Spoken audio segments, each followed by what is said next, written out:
নমস্কার সকল চাষী ভাইদের, কৃষি ও কৃষকের কথা ইউটিউব চ্যানেলে সকলকে জানাই স্বাগত। দেখতে দেখতে আশ্বিন মাসের মাঝামাঝি সময় চলে এসছে। ধান চাষিরা এই সময় খুবই সমস্যার মধ্যে পড়েন। ধান এখন প্রায় প্রত্যেকটি জায়গাতে থোড় অবস্থা অথবা কাঁচ থোড় অবস্থাতে আছে। এই সময় চাষিদের ধানের যে সমস্যাটি সবথেকে বেশি দেখা যায় সেটি হলো শোষক পোকা।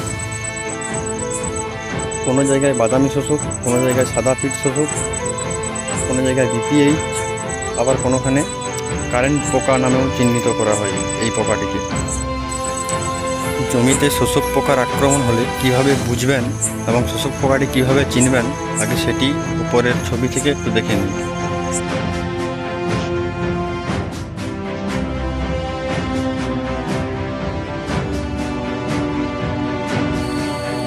এখন যে পোকাটি আপনারা স্ক্রিনে দেখতে পাচ্ছেন সেটি আসলে বিপিএইচ অর্থাৎ বাদামি শোষক পোকা। এই পোকাটি সাধারণত ধান গাছের গোড়াতে আক্রমণ করে। বেশিরভাগ সময় এদেরকে ধান গাছের গোড়ার দিকেই দেখতে পাওয়া যায়। এই শোষক পোকার হাত থেকে ধান জমিকে রক্ষা করার জন্য বা ধান জমি থেকে শোষক পোকা দূর করার জন্য আমি একটি কীটনাশকের নাম বলছি। সেটি হলো ইথিপ্রোল 10.7%, পাইমেট্রোজিন 40%, WG ফর্ম। এই কীটনাশকটি বায়ার ক্রপ সায়েন্স এবং ক্রিস্টাল ক্রপ সায়েন্স কোলাবোরেশন করে লঞ্চ করেছে।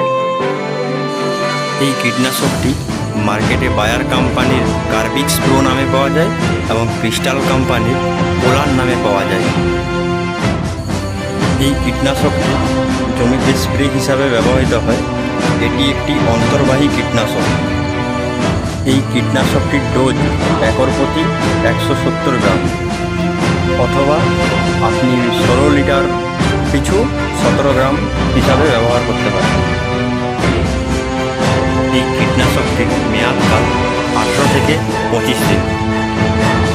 এই কীটনাশক দুটি বাজারে 170 গ্রামের প্যাকিং এবং 500 গ্রামের প্যাকিং হিসাবে পাওয়া যায়। এই কীটনাশকটি যদি দামের কথা বলা হয়, 170 গ্রামের প্যাকিংটি বাজারে 700 থেকে 800 টাকার মধ্যে পাওয়া যায়। অর্থাৎ একর প্রতি খরচ 700 থেকে 800 টাকা। ধন্যবাদ সবাইকে। আজকের ভিডিও এতদূর পর্যন্তই। যদি আপনার ভিডিওটি ভালো লেগে থাকে অবশ্যই লাইক, শেয়ার, কমেন্ট করে জানাবেন। আর অবশ্যই চ্যানেলটিকে সাবস্ক্রাইব করে রাখবেন প্রতিদিন আবার চাষবাসের নতুন কোনো ভিডিও পাওয়ার জন্য।